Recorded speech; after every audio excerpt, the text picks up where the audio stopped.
संसद में जब जब सरकार विपक्ष के बीच चर्चा बहस होती है तो एक नाम का जिक्र अनेकों बार आता है, नेहरू। नेहरू वो नाम जिन्हें गए हुए सालों बीत गए, लेकिन पक्ष और विपक्ष दोनों के लिए वो आज भी रेलेवेंट है। दृष्टि आईएएस के फाउंडर विकास दिव्यकीर्ति ने भी नेहरू पर ऐसी टिप्पणी की जिससे कांग्रेसी बेहद खुश नजर आ रहे हैं। यूजीसी के विवादित रूल्स पर भले ही कोर्ट ने रोक लगा दी हो, लेकिन सोशल मीडिया पर उसे लेकर खूब हंगामा जारी है। किसकी कौन सी जाति, कौन किसे समर्थन दे रहा है, सोशल मीडिया पर हर तरफ की लॉबी काम कर रही है। विकास दिव्यकीर्ति ने जो यूजीसी रूल्स पर कहा, उसके बाद कई लोग उनके पीछे भी पड़ गए हैं, तो कई लोग उनकी पीठ थपथपाने लगे। कभी अच्छी तो कभी बुरी, हर तरह की चर्चा में बने रहने वाले डॉक्टर विकास दिव्यकीर्ति बने हैं हमारे आज के चर्चित चेहरा।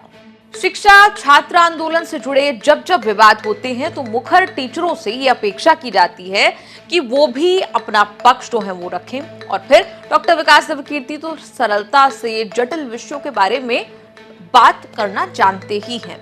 यूजीसी के नए रूल्स पर बवाल मचा तो डॉक्टर विकास दिव्यकीर्ति भी बोले, लेकिन उससे भी ज्यादा चर्चा में आ गया उनका वो वाक्य, वो बयान जो उन्होंने नेहरू पर बोला, नेहरू पर दिया।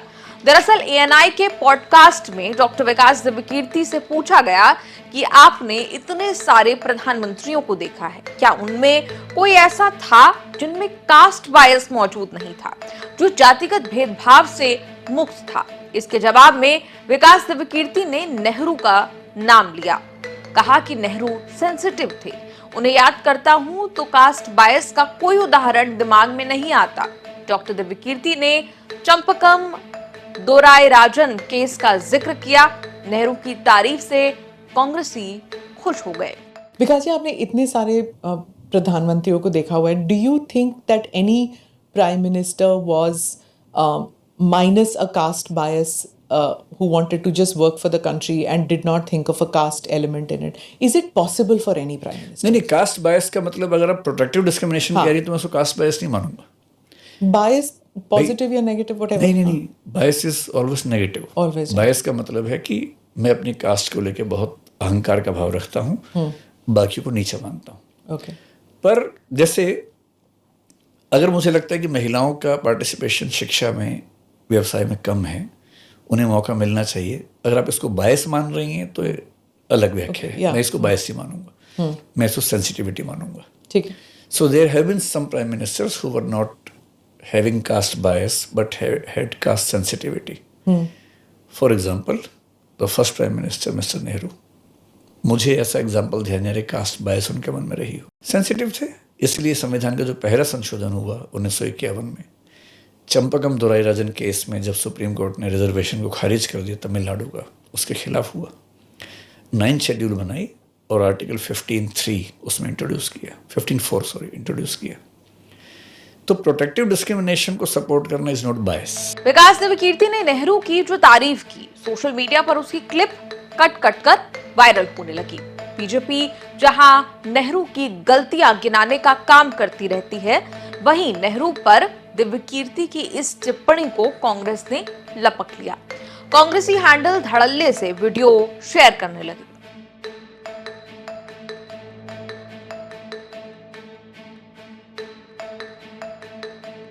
ये तो रही नेहरू की बात, लेकिन दरअसल ये चर्चा यूजीसी के विवादित नियमों की बात से शुरू हुई थी। नए नियमों पर डॉक्टर विकास दिव्यकीर्ति ने कहा कि रूल्स को लेकर जो डर दिखाया जा रहा है वो काफी हद तक फियर साइकोसिस है, यानी एक प्रकार की मनोविकृति जिसमें वास्तविकता नहीं बल्कि भ्रम शामिल होता है।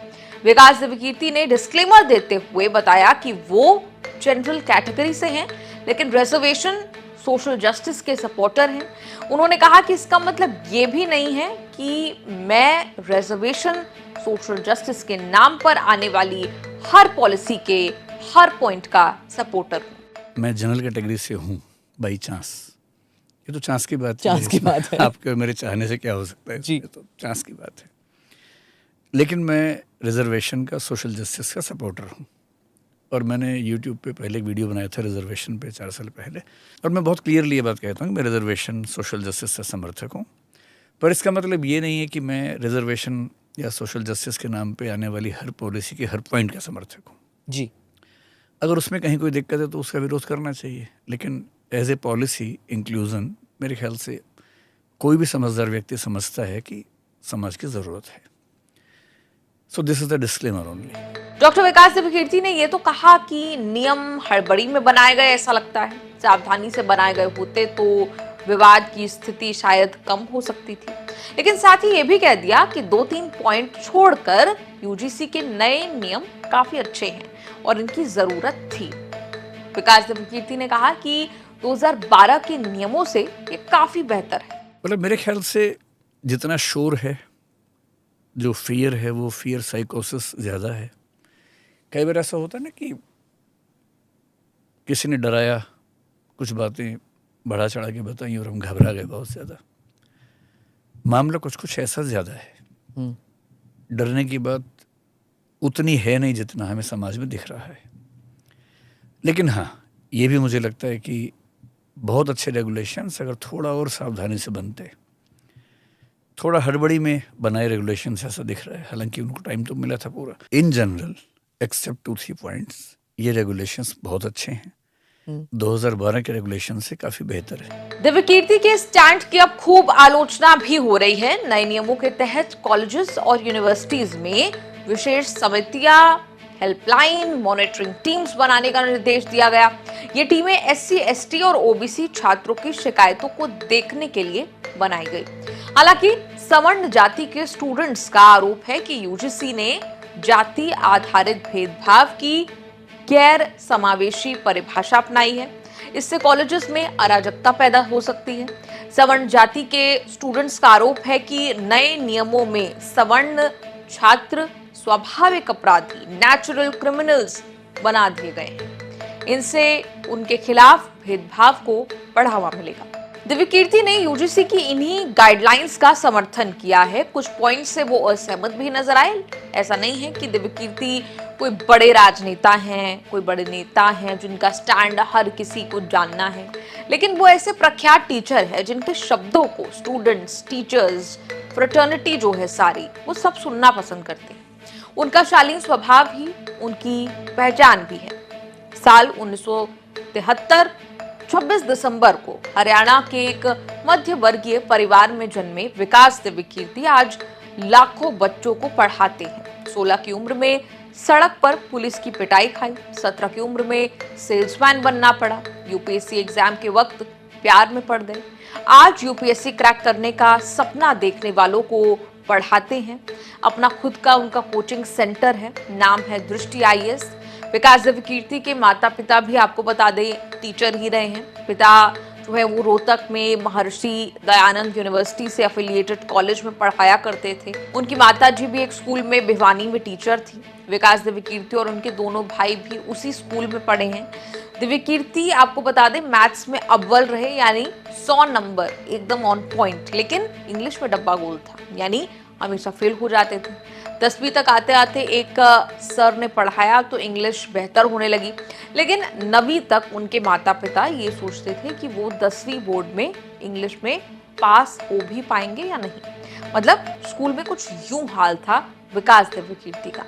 वैसे क्या आप जानते हैं कि महज 17 साल की उम्र में डॉक्टर विकास देवकीर्ति को सेल्समैन की जॉब तक करनी पड़ी थी, क्योंकि घर में माली हालत जो है वो ठीक नहीं थी, फाइनेंशियल दिक्कतें थी।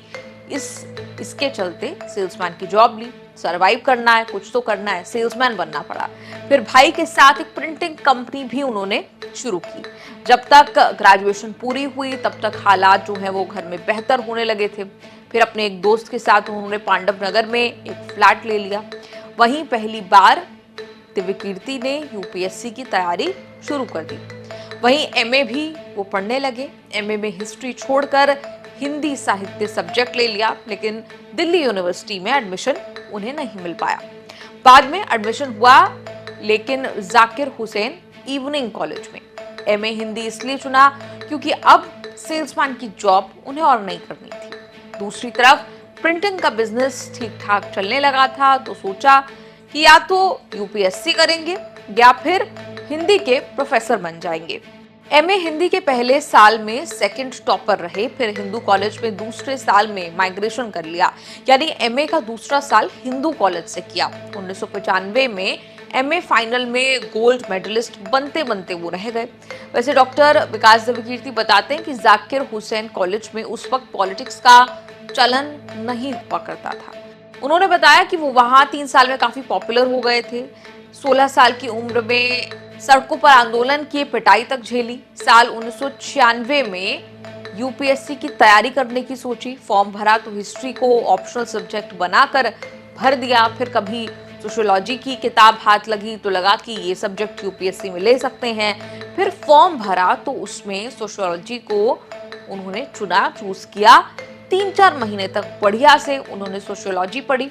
ऑप्शनल पर फोकस उस दौर में ज्यादा जरूरी माना जाता था, इसीलिए फोकस किया। लेकिन यूपीएससी एग्जाम से 7 दिन पहले उन्होंने सोचा कि एग्जाम छोड़ देता हूं। डॉक्टर दिव्यकीर्ति ने बताया कि वो उस वक्त रिलेशनशिप में थे और उनसे ज्यादा उनकी पत्नी की डॉक्टर दिव्यकीर्ति के घर वालों से बात होती थी। पति ने उस वक्त घर वालों को बताया कि इनकी तैयारी ठीक है, लेकिन ये एग्जाम देने से डर रहे हैं। फिर पिताजी ने फोन पर धमकाया और कहा कि तुम एग्जाम दो। वो बोले ज्यादा से ज्यादा क्या होगा, नहीं होगा। उन्होंने एग्जाम दिया, प्रीलिम्स क्लियर हो गया, फिर मेंस में भी उनका क्लियर हुआ, इंटरव्यू भी धड़ाधड़ जो है वो निकल गया, फाइनल सिलेक्शन भी हो गया। विकास देवकीर्ति कहते हैं कि कॉन्फिडेंस उनका ऐसा गजब था कि 26 मई 1997 को यूपीएससी के इंटरव्यू और रिजल्ट के बीच में ही उन्होंने शादी भी कर ली। फाइनल रिजल्ट आया, 384 रैंक उन्हें हासिल हुई। ये बात अलग है कि डॉक्टर दिव्यकीर्ति को उम्मीद थी कि वो टॉप 20 में आएंगे। दिव्यकीर्ति बताते हैं कि उस वक्त आईएएस की 56 और आईपीएस की 36 सीटें थी और उन्हें सीआईएसएफ में असिस्टेंट कमांडेंट की पोस्ट ऑफर हुई थी। लेकिन चूंकि वो मेडिकली उसके लिए अनफिट थे तो उन्हें सेंट्रल सेक्रेटेरियल सर्विस ऑफर की गई और उन्होंने उसे हाँ बोल दिया। और हाँ बोलने का कारण ये था कि इस सर्विस में रहकर वो यूपीएससी के लिए पढ़ने के लिए समय निकाल लेंगे। सफर यहीं नहीं रुका, दूसरा अटेम्प्ट घर से ही दिया, लेकिन मेंस एग्जाम उनका क्लियर नहीं हुआ। ये डॉक्टर दिव्यकीर्ति का इकलौता अटेम्प्ट था जिसमें उन्होंने इंटरव्यू नहीं दिया था। उन्हें लगा था कि सोशियोलॉजी में नंबर कम होने की वजह से शायद नहीं हुआ। यही कारण था कि तीसरे अटेम्प्ट में ऑप्शनल सब्जेक्ट बदल दिया और फिलॉसफी ले लिया और इस बार इंटरव्यू तक तो पहुंचे, लेकिन सिलेक्शन नहीं हो पाया। दूसरी तरफ पीजीडीएवी कॉलेज में 4 महीने तक उन्होंने पढ़ाया। तब तक नौकरी की ज्वाइनिंग का समय आ चुका था, लेकिन नौकरी ना करने की सोच ली थी। ज्वाइनिंग वाले दिन वो गए ही नहीं। इस बीच किसी एक दोस्त ने डॉक्टर दिव्यकीर्ति के घर वालों को ये कह दिया कि नौकरी ना ज्वाइन करना गलती है। तो फिर जून 1999 में सेंट्रल सेक्रेटेरियल सर्विस उन्होंने ज्वाइन कर ली। राजभाषा विभाग में डेस्क ऑफिसर के पद पर ज्वाइन किया, लेकिन बाद में 4-5 महीने में रिजाइन भी कर दिया। सरकार ने उन्हें नौकरी से साल 2001 में रिलीव कर दिया था। अब उनके हाथ में 2 साल थे, इसीलिए कुछ तो करना ही था। हिंदी पढ़ाना शुरू कर दिया और यहाँ से शुरुआत होती है दृष्टि आईएएस की, दृष्टि आईएएस कोचिंग की। साल 2003 में आखिरी अटेम्प्ट दिया। प्रीलिम्स का सेंटर मुंबई में रखा था और मेंस बेंगलुरु से दिया था, लेकिन इस अटेम्प्ट में भी उनका फाइनल सिलेक्शन नहीं हो पाया। डॉक्टर दिव्यकीर्ति बताते हैं कि एक स्टूडेंट की जिद से उनके पढ़ने की शुरुआत जो है वो हुई थी। यानी 1998 में उनके एक स्टूडेंट ने जिद की थी कि उसे हिंदी साहित्य डॉक्टर दिव्यकीर्ति से ही पढ़ना है। उस स्टूडेंट ने कोचिंग के पोस्टर लगा डाले, 12 बच्चों को पढ़ाना शुरू किया और आज उंगलियों पर गिनती करना मुश्किल है। सिर्फ दृष्टि आईएएस के यूट्यूब चैनल पर 12.5 मिलियन से ज्यादा सब्सक्राइबर्स हैं और उनके कई और चैनल्स हैं जो इस वक्त चलते हैं। तो डॉक्टर विकास दिव्यकीर्ति की कहानी आज हमने देखी चर्चित चेहरा में। आपका क्या कुछ कहना है, कमेंट्स में लिखकर जरूर बताएं।